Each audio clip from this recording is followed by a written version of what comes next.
우리가 집회를 더 했으면 좋겠는데 오늘이 마지막 날입니다. 마지막 날에는 확실하게 주의 역사가 일어나는 날입니다. 사모하는 모든 분들에게 그런 역사가 일어나게 될 줄로 믿습니다. 오늘 마지막 날만 왔건 사일을 다 참석했건 동일하게 하나님의 은혜가 임하게 될 줄로 믿습니다. 우리 간사님 나오셔서 또 귀한 말씀 주실 때 주의 역사가 일어나게 될 줄로 믿습니다. 오늘은 또 다른 옷을 입고 나왔습니다. 저건 한 10년 된 것 같아요. 할렐루야.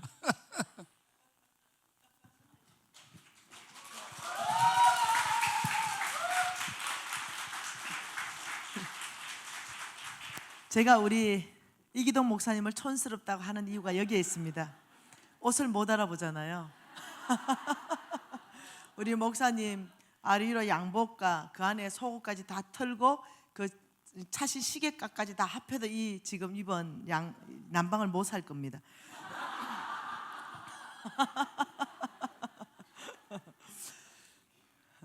여러분, 이 음식 중에는 이 코스 요리가 있죠. 코스 요리 하나씩 나오고, 그리고 단품 요리가 있어요. 이 단품 요리는 그냥 딱 한 개. 이게 안 나오나요? 연결이 안 됐나 보네. 네, 반만 나와? 네, 이 코스 요리와 단품 요리가 있어요. 근데 전 세계에서 가장 좋은 요리, 건강한 요리, 영양식이 만점인 요리, 그게 우리나라가 뽑혔는데 뭘까요? 뭘로 뽑혔을까요? 아유, 잘하네. 비빔밥. 예, 비빔밥으로 뽑혔습니다. 비빔밥. 왜 그러냐면은 시간 절약이 되고 여러 맛있는 걸 다 한꺼번에 넣어서 비벼서 먹는데 이게 영양 만점으로 전 세계에서 연구가들에 의해서 뽑혔습니다. 여러분, 오늘은 비빔밥으로 가려고 합니다. 코스 요리로 가는 것이 아니라 영양 만점 다 한꺼번에 때려 넣어서 비벼가지고 여러분을 드실 수 있도록, 네, 이렇게 하려고 그러면, 왜냐하면 오늘요 여러분하고 약속했듯이 오늘 2부 순서에는 우리가 치유를 위해서 전심으로 주님 앞에 예배하면서 치유 기도 사역을 할 거거든요. 그러니까 시간을 많이 세이브하고 싶습니다. 늦어도 강의는 9시 40분에는 늦어도 다 끝내고 싶은데 9시에 끝내는 게 목표입니다. 강의를 9시에 끝내고 15분 브레이크하고 그 다음 예배 드려서 모든 이 집회 일정을 10시 반 전에 이렇게 끝내고 싶은 것이 목표이기 때문에 오늘은 비빔밥 요리로 여러분을 먹여드리려는데 이거는 내 능력으로 잘 안 돼요. 이 비빔밥 요리를 해서 먹이려면요 이거는 상당한 고수 수준이 돼야 돼요. 그래서 준비한 무기가 있잖아요. 우리 스승님이 일찍 와주셔서 얼마나 감사한지 모르겠어요. 자, 네, 우리 홍 목사님은 비빔밥으로 여러분 갖다 먹여도 모든 영양가는 다 있다. 그래서 우리 홍 목사님이 한 40-50분 강의할 것이고 마이크를 바로 이어받아서 제가 40분 강의하고 이렇게 하면서 여러분을 섬기도록 하겠습니다. 자, 여러분 가하시면 우리 홍 목사님 초청하고 싶습니다. 우리 홍 목사님 초청합니다.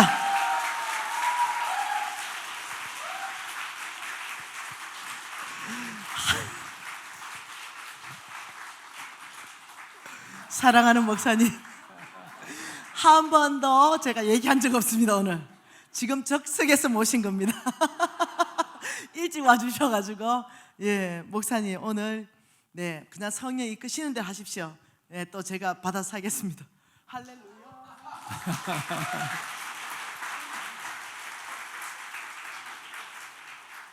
갑자기 어제 저에게 오늘 오라고 하더니 맨 끝에 기도 모임에 이기동 목사님이 사고를 쳤으니까 오셔야 됩니다.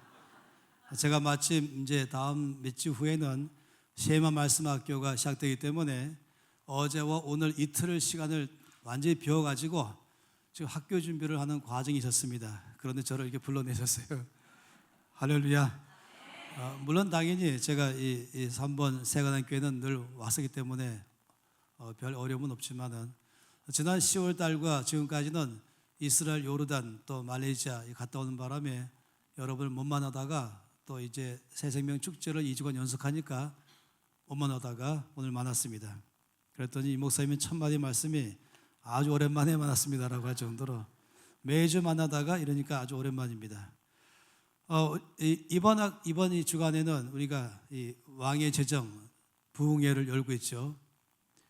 제가 이 전체 이 교회의 시설을 바꾸면서 이렇게 두 개로 나눠서 한다는 말은 들었는데 오늘 처음 봤습니다. 한쪽으로는 영상이요, 한쪽은 칠판으로 쓰니까 굉장히 효과적으로 여러분 대할 수 있을 것 같습니다. 드디어 이제 이 진가를 제가 보는 것 같습니다. 이번 기간 동안 아는 것은 뭐냐면은 특별히 왜 재정인가 대해서 보았죠. 그런데 참 놀라운 사실은 이때까지 알고 있던 재정에 대한 이해는 상당히 단편적이고 이 며칠 동안에 다시 한번 우리가 말씀 속에 보면서 이것이 엄청난 비밀을 가지고 있는 것을 여러 차례 보고 있는 것입니다. 오늘 저에게는 마찬가지로 이 재정에 대한 하나님 나라의 비밀, 원칙을 조금 더 보기를 원하는 것입니다.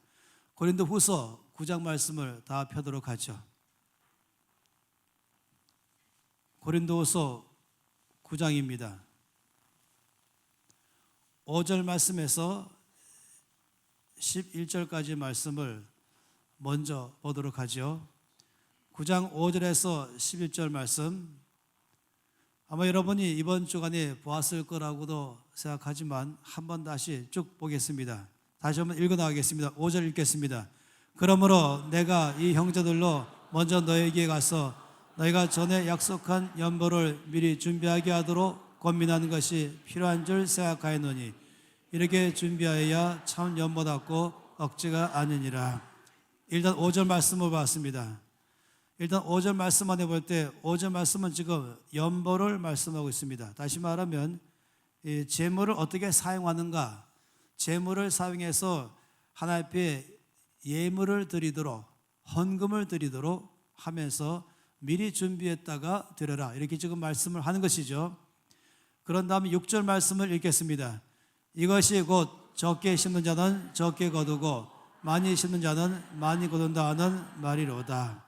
참 놀랍게도 6절 말씀에 이 5절 말씀에서 이 재물에 대해서 연보 헌금해야 될 재물, 돈에 관해서 말씀하시면서 사실 엉뚱해 보이는 것이 6절 말씀 아니겠어요? 6절 말씀은 적게 심는 자 적게 거두고 많이 심는 자 많이 거둔다. 다시 말하면 심은 대로 거둔다. 내가 충분하게 많은 수확을 얻기를 바란다면 많이 심어야 된다. 이건 당연한 것이죠. 많은 수확을 바라려면 많이 심는다. 이 말씀을 갑자기 하고 있는 것입니다. 이것은 농사에 관한 법칙을 가지고 지금 말씀을 하고 있는 것이에요. 7절 말씀 또 읽도록 하죠. 각각 그 마음에 정한 대로 할 것이요.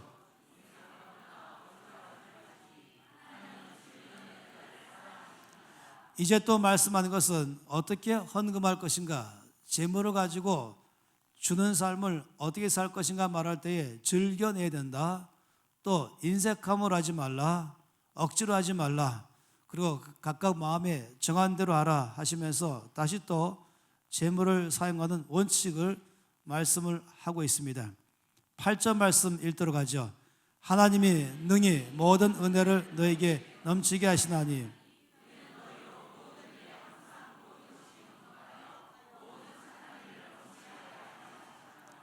이 8절 말씀은 놀라운 말씀이에요.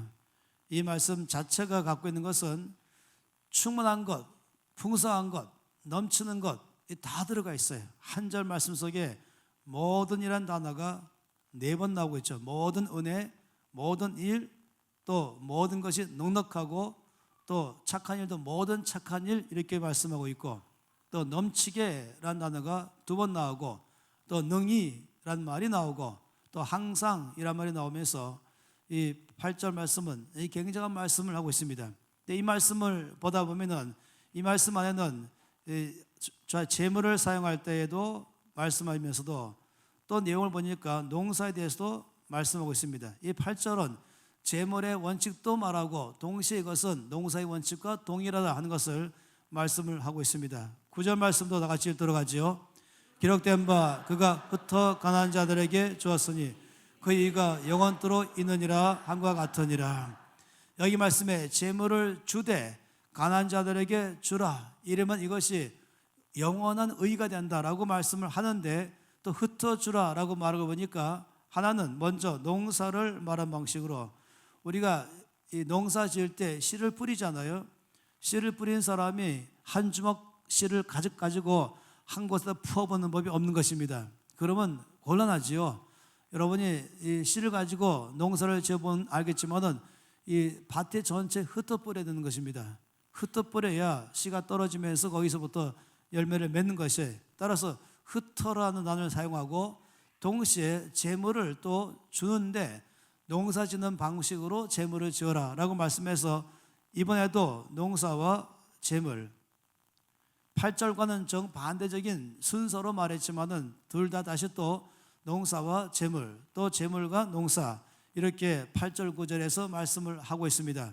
10절 말씀 읽도록 하죠. 심는 자에게 씨와 먹을 양식을 주시는 이가,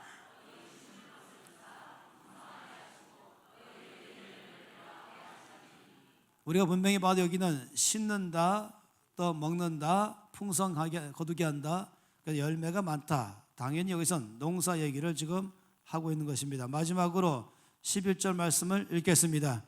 너희가 모든 일에 넉넉하여 너그럽게 연보를 하면 그들이 우리로 말미암아 하나님께 감사하게 하는 것이라.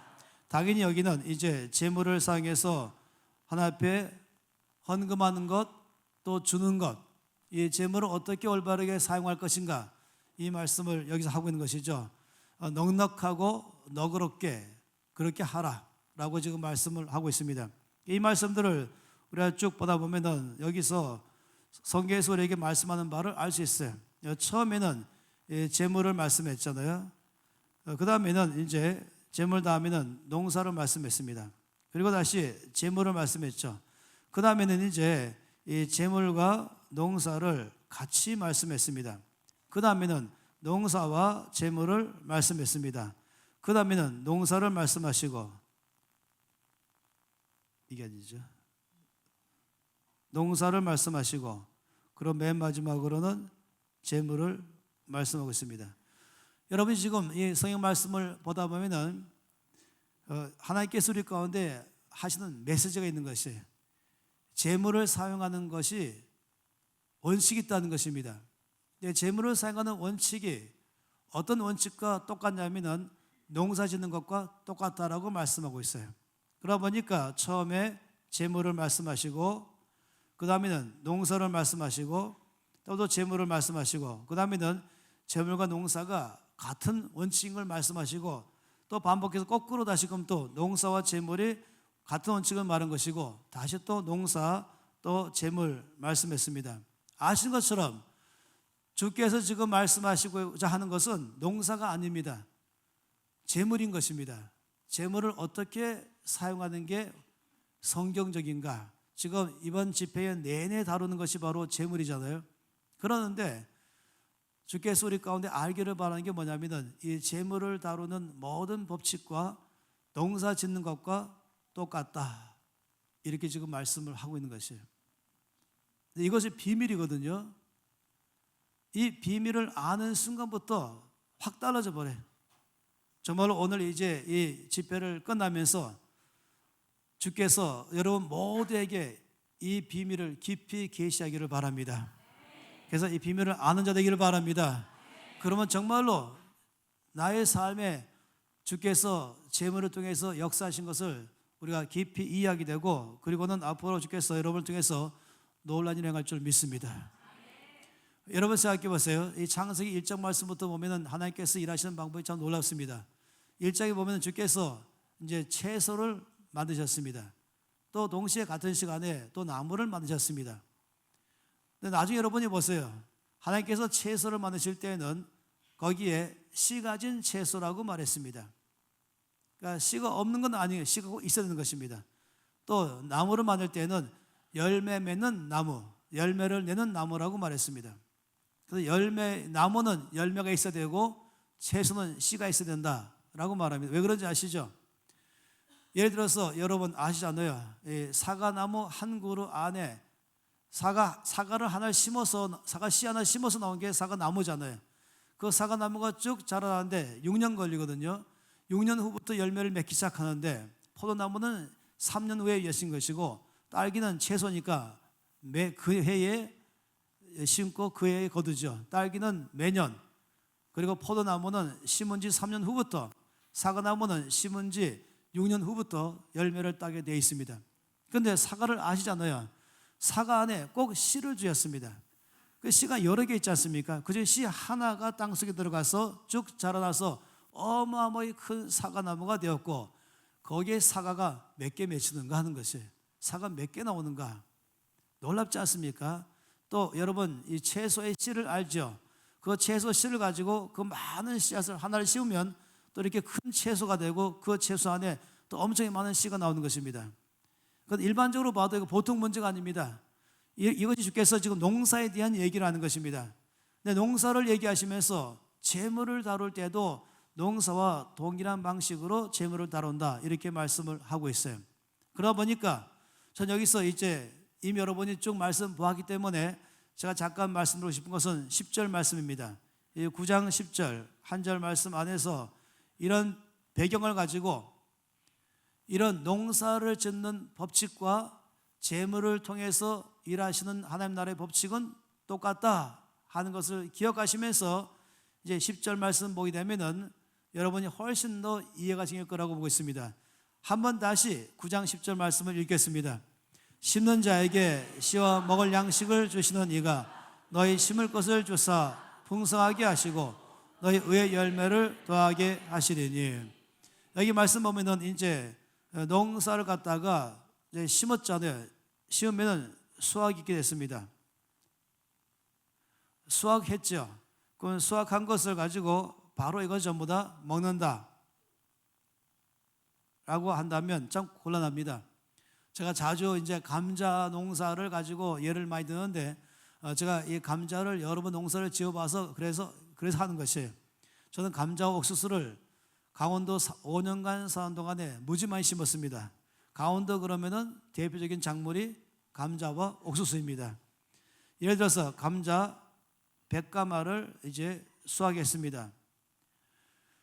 그런 다음에 이제 농사꾼이 감자 농사를 해서 100가마니를 수확했다. 그러면은 이걸 가지고 100가마니 몽땅 다 이제 먹는다 라고 하는 것이에요. 100가마니를 몽땅 먹었다. 쓸 일이 많잖아요. 먹을 것으로도 떼어놔야 되고, 팔아가지고 또 자기가 쓸 것도 해야 되죠. 팔아서 쌀도 사야 되고, 또 팔아서 옷도 사야 되고, 그러면서 이제 감자 100가마니 수확한 가지고 자기의 필요를 위해서 다 썼다 이것입니다. 그러니까 다 수확해서 다 썼다. 이렇게 했다면 어떤 결과 나올 것인가? 농사꾼으로 말하면 어떤 결과 나온지 아십니까? 그러면 끝나는 것입니다. 그 다음에는 이 농사는 심어야 수확하는 것인데 심을 것도 없이 다 먹어버렸다. 그러면 빚지는 것이에요. 왜냐하면 또 심어야 되거든요. 심으려면은 이제 농협 가서 이제 빌려 와야 되죠. 빌려 오면은 이자까지 붙잖아요. 그리고 또 심었어요. 그런 다음에 수확했더니 다 먹어버렸어요.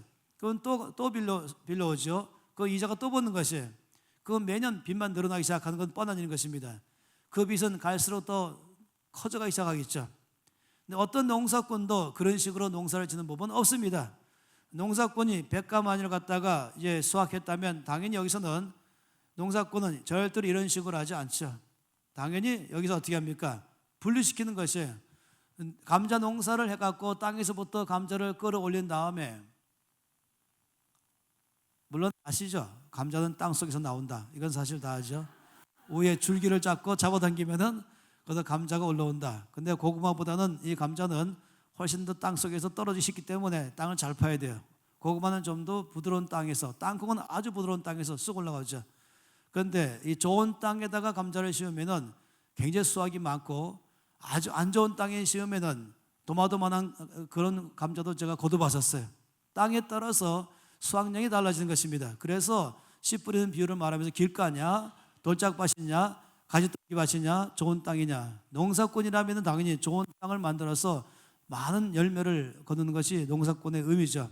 따라서 백가마니를 이제 수확할 때는 처음부터 아예 가장 좋은 감자들은 따로 띄워놓는 것입니다. 일단 제일 좋은 것, 아마도 수확하면서 나름대로 거기다가 최상품 아니면 상품, 중품, 하품 이런 식으로 나누면서 분류하기 시작하겠죠. 여러분 아시겠지만 최상품은 팔기 위한 것이 아닌 것입니다.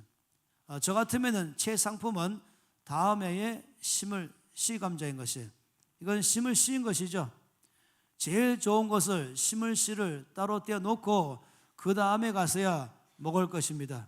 먹을 양식인 것입니다. 이 둘로 나누는 게 정상 아니겠습니까? 그래서 이제 심고 그 다음에 거둔 다음에는 거뒀을 땐 다음에 심을 것 먼저 떼내고 나머지 가지고 먹는 것입니다. 여기 성경 원칙대로 적게 심은 자는 적게 거두고 많이 심은 자는 많이 거둔다 하는 건 정상 아니겠습니까? 만일에 백가마니를 거둬가지고 여기서 이 백가마니 중에서 한 가마니는 심고 99가마니를 먹었다라고 해보세요. 이제 한 가마니를 심었습니다. 그럼 여러분 한 가마니예요 지금. 그러면 한 가마니 보면은 여기에 감자 하나가 이렇게 돼 있죠. 그럼 감자를 심을 때 어떻게 심습니까? 통으로 심는 것이 아니에요. 하나님이 얼마나 놀라우신지 이 감자 안에는 여기에 눈을 줬어요. 이게 생명이죠. 눈을 따로 자르는 것입니다.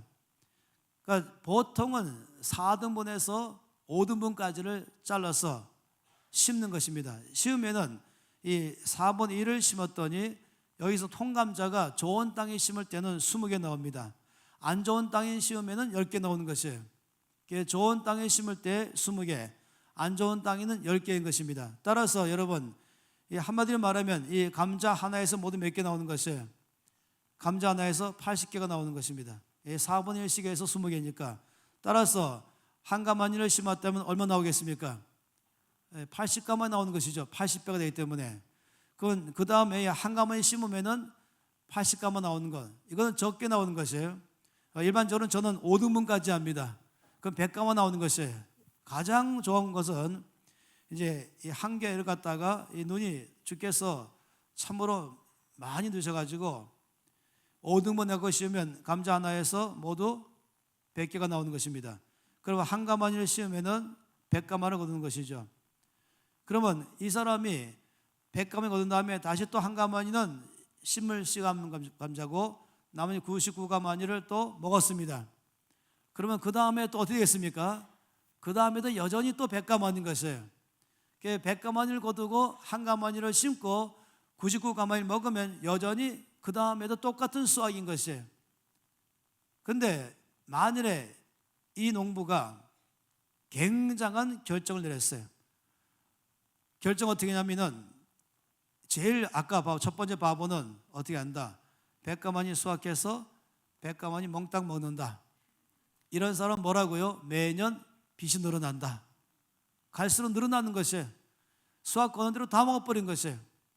두 번째의 사람은 100가마니 거둔 다음 이것을 갖다가 한 가마니 심고 99가마니 먹는다. 그러면 이 사람은 매년 똑같은 삶을 사는 것이에요. 그런데 세 번째 사람이 있어요. 이 사람 100가마니 거둔 다음에 과감하게 했습니다. 올해 먹을 것을 대폭 줄여서 긴축 재정을 벌이겠다. 꼭 필요한 거 외에는 나는 사 먹지 않겠다. 그러면서 10가마니를 심을 감자로 하고 90가마니를 먹는 걸 썼다. 그러면 작년보다 9가마니가 모자란 건 사실이지만은 그러나 올해 9가마니 더 심는 것이에요. 그러면 여러분 아세요? 100가마니를 심으면은 그 다음에 얼마 건을 아십니까? 얼마 한줄 아세요? 1000가마니 나오는 것이에요. 한 가마니 심으면 얼마라고요? 100가마. 그 매년 똑같은 것이에요. 매년 한 가마니 심고 매년 100가마 나오고 99가마니 먹고 또 한 가마니 심으면 매년 똑같은 것이에요. 아니 처음 이 사람은 아주 심각한 사람이죠. 늘 먹고 빚지는 사람. 두 번째 사람은 참 매년 모자란 사람. 그냥 늘 99가마니 못 먹는 거예요. 매년 못 먹으면서도 한 가마니 심는 거죠. 굉장히 심는 데서 인색하죠. 이 세 번째 사람 놀라운 사람이에요. 과감한 결단 내려가지고 90가마니로 비록 적게 먹지만 10가마니라고 하는 엄청난 것을 갖다가 그 애는 심었더니 그 다음에는 1000가마니가 나오니까 순간적으로 달라져 버린 것입니다. 이것은 여러분이 실제로 심어 보십시오. 제가 이제 광주에 가서 한 번은 호남 지역 전체의 이 통합 측에 주일학교 교사들 교사 수련회 3,000명이 됐어요. 보통 여름에 뭐 있지 않습니까? 근데 저를 저녁마다 불렀어요. 그리고 거기 이제 회장 장로님이 저를 거기에 있는 제일 큰 한우집 데려갔습니다. 거기에 자동차를 한 100대 이상 주차될 만한 그 큰 식당이 한우만 전문을 하는 것이에요. 근데 저한테 말하기를 여기에 이 주인은 원래 광주 아니라 아마 곡서인가 근처인데 거기에서 안수집사 부부인데 처음에 이 소, 암놈, 순놈 2마리 가지고 시작해가지고 하나님께서 새끼를 주기 시작하는데 여러분 알잖아요. 짐승이든 동물이든 식물이든 뭐든 전부 다 하나님은 배가 되게 하신 것입니다. 그래서는 그다 또 낳고 또 낳고 또 낳고 하다 보니까 나중에는 지금 2,000마리의 소가 있다는 것입니다. 그리고는 이제부터는 어마어마하게 두 군데에다가 소만 전문적으로 이제 고기로 파는 그런 식당 하면서 주께서 큰 돈벌이를 줬다고 말씀하는 것이에요. 저는 이 얘기 들으면서 기적이 아닌 것이죠. 하나님 이미 기적은 시작된 것입니다. 이 대자연은 원칙대로 하는 것이에요. 그래서 여기 말씀 그대로 심는 자에게 주께서 주실 때는 먹을 양식만 주는 게 아닌 것입니다. 심는 자에게는 심을 씨와 먹을 양식을 주는 것이죠. 이걸 제물로 말해본다면 우리가 수입이 있습니다. 수입 100만 원이나 300만 원이나 500만 원, 1000만 원이나 각 사람마다 다 수입이 있어요. 그 수입 이꼴 지출 이런 사람 있죠. 나의 모든 수입은 다 지출한다. 이런 식으로 사는 사람. 이 사람하고 이 100가마니 거둬서 100가마니 다 먹는다. 똑같아요. 이런 재정 원칙 갖고 살아가고 있어요. 일반적으로 말입니다. 그런데 이 수입 가지고 할 때에 항상 수입에는 지출만 다 하는 것이 아니라 더 중요한 건 뭐냐면 여기에 심을 씨앗이 필요한 것이죠. 과연 재물을 가지고도 심을 씨앗이 가능할까 하는 것이에요. 놀랍게도 우리의 수입을 몽땅 지출하지 않고 항상 먼저 수입 중에서 떼놓는 것은 심을 씨를 먼저 떼내고 그 다음 지출하는 것이죠. 이 순서를 바꾸는 것입니다. 이렇게 하면서 이것은 심을 씨 해서 심는 것이에요. 이 심었을 때에 여기서부터 주님께서 농사꾼과 동일한 법칙으로 역사하기 시작하는 것입니다. 어떤 사람은 수입이 300만 원인데 그 해에 말씀대로 300만 원 수입 전체를 가지고 다 쓰지 않고 이 중에서 30만 원을 무조건 떼어내고 나머지 270만 원을 썼어요. 그 다음 달에 모든 총 수입을 계산하니까 300만 원이 아닌 것이에요. 훨씬 더 많은 재정이 들어왔어요. 분명히 월급은 300만 원인데 훨씬 더 많은 재정이 들어오고 훨씬 더 많은 삶의 윤택하게 쓰임을 받았다는 것입니다. 이게 참 기적인 것이죠. 이 자체가 이런 일을 경험한 사람은 재물을 어떻게 쓰냐에 따라서 농사 짓는 것과 똑같은 법칙이 있다는 사실을 이 말씀 안에서 이야기되고 삶에서 경험하기 시작하는 것입니다. 그러니까 이럴 때에 우리의 삶에서 이 심을 씨, 농사 짓는 사람에게 심을 씨는 다음 해를 보장하는 것이고 더 풍성한 삶을 보장케 하는 것입니다. 그렇다면 우리들의 삶 가운데서 이제 이 재물을 가지고 말할 때 이 수입 가운데서 우리가 모든 수입에서는 수입을 그대로 지출하지 않고 수입에서 먼저 심을 씨를 떼내고 난 다음에 지출하는 삶을 살아간다면 그러면 이 1번의 사람하고 첫 번째 사람하고 두 번째 사람하고 과연 장부가 달라질까? 달라집니다. 여러분 장부를 적어봐야 알 수 있는 것이 모든 수입과 모든 지출을 여러분이 장부로 적어보시면 3개월 이내에 여러분의 장부가 엄청난 차이점이 있다는 사실을 발견할 것입니다. 만약 수입 300만 원, 지출 300만 원 이런 식으로 다 가계부를 작성한 사람과 수입 300만 원 중에서 270만 원을 지출하고 30만 원은 심는다 이럴 때 그 사람의 장부는 두 장부는 전혀 다른 차원의 장부가 될 것이에요. 이거는 100명, 100명, 1000명, 1000명 몽땅 다 이 말씀의 원칙대로 살아볼 때 일어나는 경험인 것이죠. 그러면은 이 심을 씨앗은 한마디로 말하면 보증하는 것이죠. 더 많은 수확을 약속하는 것인데 심을 때에 단지 1만 심는다. 100에서 한 가마니 1%죠. 그런데 여기서 10%를 떼낸다. 그래서 100가마니 중에서 10가마니를 떼낸다 할 때는 훨씬 다른 차원의 역사가 일어나는 것을 여러분 봤을 것입니다. 그렇다면 여기 심을 씨앗에서 가장 확실한 이 심을 씨앗에서 첫 번째가 무엇일까 하는 것이에요. 하나님께서 이 심을 씨앗을 우리 가운데 여러 개를 줬습니다. 그 여러 개 통해서 엄청난 역사가 일어나기 시작하는 것입니다. 그래서 첫 번째 심을 씨앗 보도록 하죠. 다 함께 말라기 3장 말씀을 보겠습니다. 제가 이 말씀까지 이제 급히 보고 저에게 주어진 이 보조 강사의 역할을 다 하려고 합니다. 이 주 강사를 위해서 제가 빛나게 해드리고 싶었어요. 말라기 3장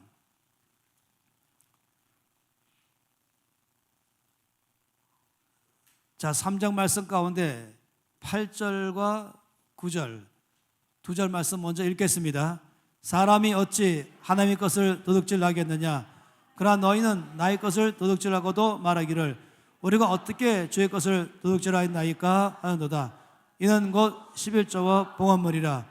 너희 곧 온 나라가 나의 것을 도둑질하였으므로 너희가 저주를 받았느니라. 자, 이 말씀 가운데 지금 이 말라기는 전체가 다 아주 중요한 말씀으로 쭉 되어 있어요. 하나님 백성과 사이에 대화가 있습니다.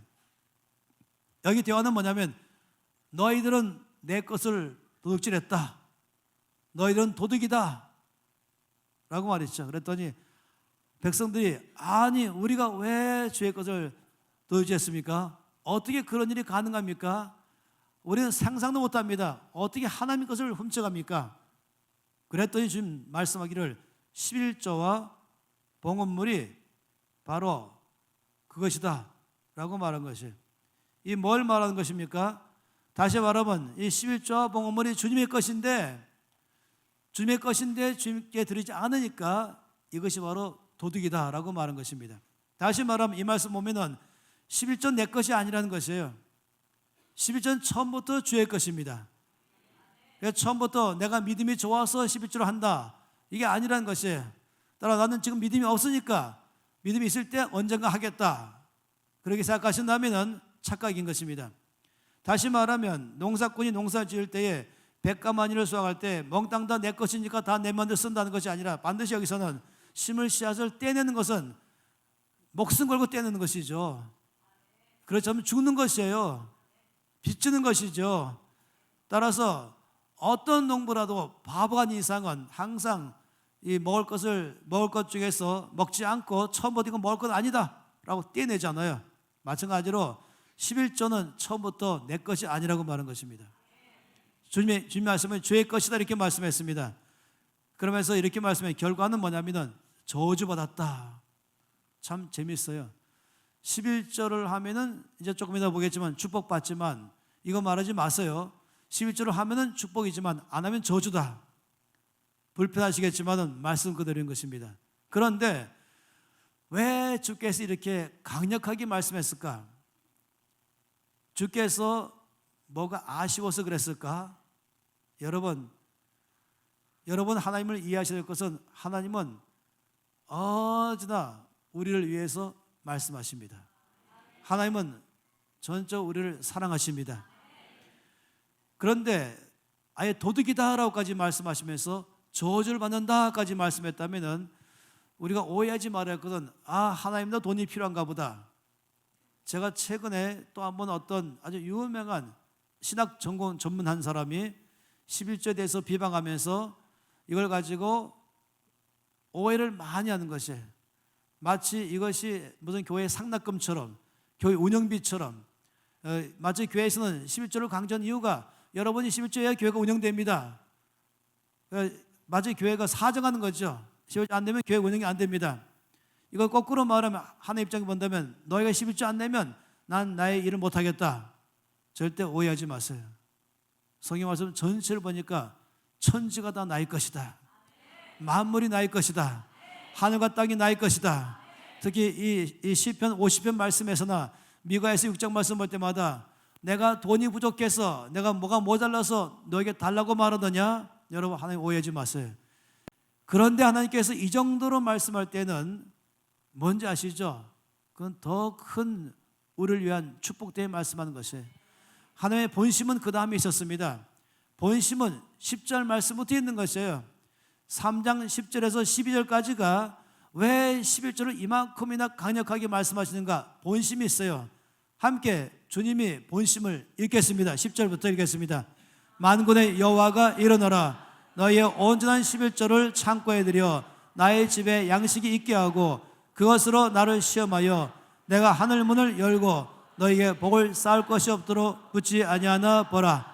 만군의 여호와가 일어나라. 내가 너희를 위하여 메뚜기를 금하여 너희 토지선을 먹어 없애지 못하게 하며 너희 밭에 뻐나무 열매가 기한 전에 떨어지지 않게 하리니 너희 땅이 아름다워짐으로 모든 이방인들이 너희를 복되다 하리라. 만군의 여호와의 말이니라. 이 말씀 보다 보면은 여러분 아실 거예요. 주께서는 지금 뭔가 아쉬워서 내 것이니까 도둑질하지 말라 이런 식으로 여러분 오해하지 마세요. 사실은 주께서 우리를 너무 사랑하심으로 말씀하는 것입니다. 마치 1살 된 아이, 아니 이제 7개월 때부터 막 기기 시작하잖아요. 그런 기는 아이에게 그 방 안에 있는 콘센트가 있지 않습니까? 그 아이들은 호기심 많으니까 손가락 찔러보잖아요. 요즘은 그래도 덮어 씌웠지만 옛날에는 못하니까. 그럼 엄마가 어떻게 하겠습니까? 엄마가 아주 엄하게 말하죠. 네가 여기 손가락 대한 날이면은 맴매야 해야 되는 것이죠. 그리고 만약 아이가 손가락 갈라 그러면은 엄마가 어떻게 하냐면 맴매야 하면 안 돼요. 맴매해야 되는 것이에요. 말로 하지 말고 또 맴매야 그러면 애가 말로 하는구나 우리 엄마가 해보면 또 할 거예요. 맴매야 조금 더 크게 하는 거야. 엄마도 무슨 말로 하는구나. 그럼 아시죠? 그 다음부터는 아이가 엄마를 가지고 논다 이렇게 하는 것이에요. 한 번 맴매야 그러면 두 번째는 맴매하는 것이에요. 맴매할 때 어떻게 맴매한다? 살살 때린다? 아니요. 아주 따끔하게 때리는 것이에요.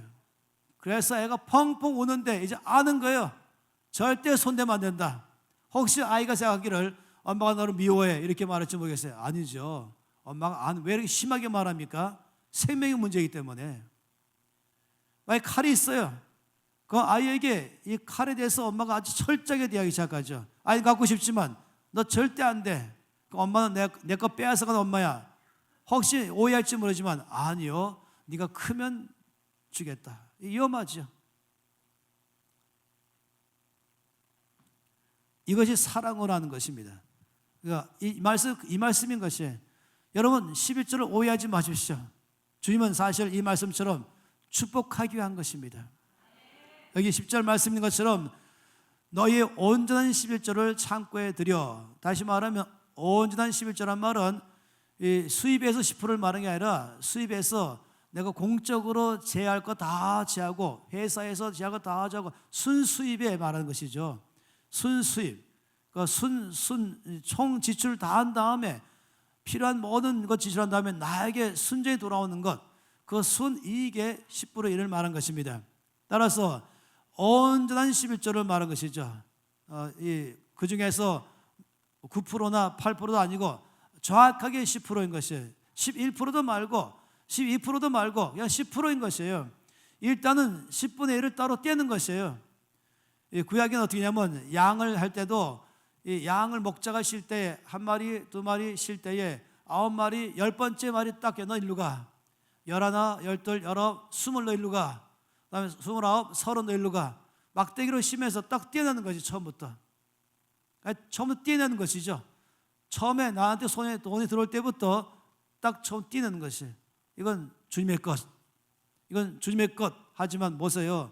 주님의 것 그러면은 주님도 부자십니다가 아닌 것이죠. 주께 드리면 주님은 사실 목적이 무엇입니까? 너희가 온전한 11절을 창고에 들여 나의 집에 양식이 있게 하고 그것으로 나를 시험하여 보라. 어떻게? 내가 하늘 문을 열고 너희에게 복을 쌓을 것이 없도록 붙지 아니하나 시험하여 보라. 실험하여 보라. 해보라는 것이에요. 주께서 반드시 될 것이다. 하나님은 한 번도 거짓말하지 아니하십니다. 여러분, 우리가 농사를 지을 때 심은 대로 거두는 걸 다 아는 것처럼 이건 심는 것입니다. 따라서 11조 그러면은 여러분이 오해하지 마세요. 교회 운영비 아니요. 저는 절대로 여러분에게 운영비 위해서 심은 대로 하지 않을 것입니다. 여러분이 다 안 한다 할지라도 하나님 교회를 이끌어갈 것입니다. 그러나 그걸 목적하는 게 아니라니까요. 하나님 여러분을 위한 것입니다. 물론 그러자 하나님께서는 그 11조를 사용해서 물론 교회를 위해서 쓰게 하시죠. 그게 더 아름답지 않겠어요? 여러분 11조 내지 아니함으로 말미암아 여러분은 삶에 저주받고 교회는 세워진다 하겠지만은 하나님은 그렇게 안 하시고 여러분의 11조로 교회를 세우고 피차 안에 덕이 되게 하는 것이 더 자랑스럽고 아름다운 것이죠. 이걸 오해해가지고 교회 운영비를 생각하지 말라는 것입니다. 그건 상관없는 것이에요. 내가 해야 할 것은 하나님 앞에 이것을 드리는 것인데 놀랍게도 이것이 심는다라고 말한 것입니다. 농사꾼의 심을 씨앗으로 말한 것입니다. 이 말씀은 그렇지 않습니까? 너희가 11조를 냈는데 내가 너희 가운데 주는 것은 하늘 문을 열고 너희 가운데 쌓을 것이 없도록 복을 부을 것이다. 더 나가서 어떻게 말했습니까? 11절 말씀에 보니까 다시 또 만군의 여호와가 이르노라 내가 너희를 위하여 말이야 너희를 위하여 메뚜기를 금해서 토지 소산을 먹어 없애지 못하게 할 것이며 너희 밭에 포도나무 열매가 기한 전에 떨어지지 않게 날씨를 보호할 것이며 모든 해충과 병충해를 보호할 것이며 정말로 예상치 못한 지출이 나가지 않도록 막을 것이며 주께 나의 집에 울타리를 쳐줄 것이며 주께 직접 나의 근거를 금과대줄 것이며 도둑이 들어오지 못하게 막을 것이며 그리고 이 열매가 일주일만 지나면 수확인데 일주일 전에 태풍 불어가지고 마지막 순간에 태풍 불면 90% 떨어지잖아요. 떨어진 순간에는 상품이 안 되잖아요. 일주일 후면은 추수할 것인데 그 일주일 전에 태풍 불어오면 비가 오면서 비에 잠기면서 벼가 쓰러져 갖고 물에 잠겨버렸다. 다 썩어버리죠. 그러면 이제 농사에 상품이 안 나오는 것이에요. 이건 다 아는 사실인 것입니다. 그런데 주님 말씀하기를 내가 막아주겠다. 메뚜기를 막아주겠다. 날씨를 다 보호하겠다. 그래서 충분하게 열매를 맺게 하겠다. 풍성히 맺게 하겠다. 주님 보장하신 것입니다. 너희 땅이 아름다워짐으로 다시 말하면 그 땅을 축복하는 것이에요. 땅이 좋은 땅 되게 하는 것입니다. 땅의 성질을 바꾸는 것입니다. 열매를 많이 나오는 땅으로 바꾸는 것입니다. 그래서 11조는 하나님의 창고 열쇠다. 11조는 하나님의 창고 문을 여는 열쇠다. 한 말씀해 보세요. 11조는 하늘 창고 열쇠다. 11조는 하늘 창고 열쇠다. 저는 제가 왜 이걸 압니까? 말씀하니까 아는 것입니다. 말씀한 대로 될 줄을 믿습니다. 이것이 바로 우리를 위해서 주께서 약속하신 것이에요. 저는 심을 씨앗의 가장 첫 번째 몇 가지가 있어요. 이 심을 씨앗이 이걸 씌우면 주께서 열매를 많이 맺게 하시잖아요. 열매를 많이 맺게 할 때는 상상 못할 만큼 많이 맺게 하시죠. 저는 지금 감정만 말했지만은 여러분 제가 옥수수를 심었지 않습니까? 옥수수 하나를 심으면 아시죠?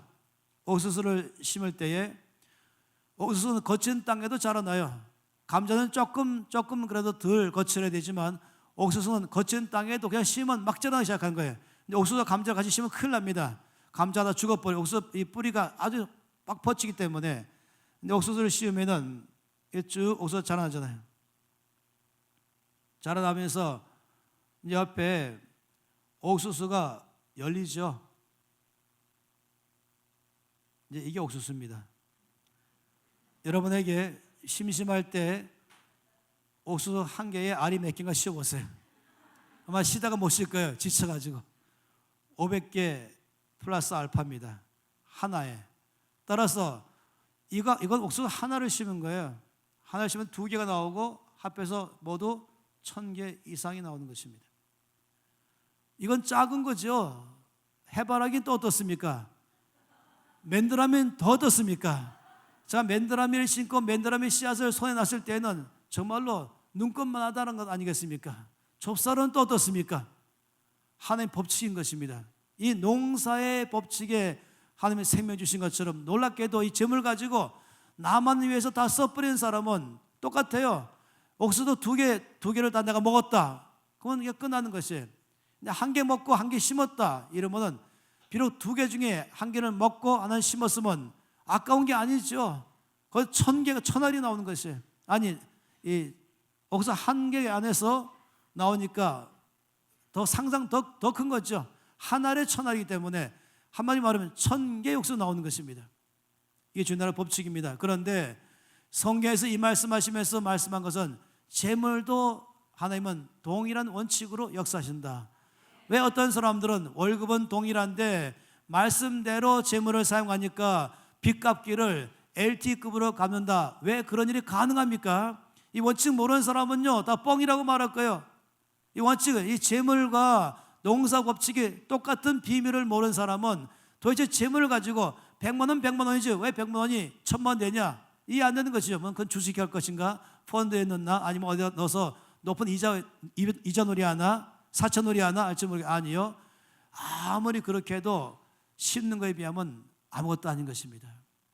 그래서 전 여러분이 일단은 심을 씨앗의 첫 번째가 11조라는 사실을 깊이 이해하십시오. 지금 이 말라기 3장에서 주께서 아주 명확하게 약속하시기를 너희가 온전한 11조를 창고에 들여 나의 집에 양식이 있게 한다면 그것으로 나를 시험하여보라. 너희 11조가 내 하늘에 꽉 차있는 하늘 창고의 문을 여는 열쇠 역할을 해서 열쇠가 열릴 것이고 창고문 열리면서 너희 가운데 복을 쌓을 것이 없도록 부을 것이다. 그리고 병충해를 메뚜기를 막을 것이며 병충해를 막을 것이며 그리고 날씨를 붙들어 줄 것이며 땅도 축복하셔서 주께서 많은 열매를 맺게 하실 것이다. 할렐루야. 여러분 두 손 높이 드십시다. 그리고는 이 말씀의 원칙 따라서 여러분 이것은 정말로 기쁘게 하는 것이 기대가 충만하는 것입니다. 소망이 충만하면서 여러분 앞으로 11절 생활을 하면서 장부 기입을 해보십시오. 어떻게 주께서 말씀하신 대로 나의 삶에 역사하신가를 여러분 숫자가 증명할 것입니다. 그래서 이 시간 기도하실 때 아버지 이 놀라운 원칙대로 제가 순종하며 살겠습니다. 이 말씀하신 바가 사실인 줄 믿습니다. 이 말씀대로 제가 12절의 삶을 심겠습니다. 하늘 창고문을 열쇠를 제가 쓰겠습니다. 다 함께 동성으로 기도하시겠습니다. 주 앞에 기도하며 나갑니다. 아버지 이 놀라운 말씀 앞에 순종하여 삶을 살기로 결정하며 나갑니다. 주께서 말씀하신 그대로 심을 씨를 주시고 먹으려고 주신 대로 심을 때에 열매를 많이 맺게 하시되 더 나가서 의의 열매까지 맺게 하시는 주님을 찬양합니다. 말씀에 순종하며 삶을 살아내겠습니다.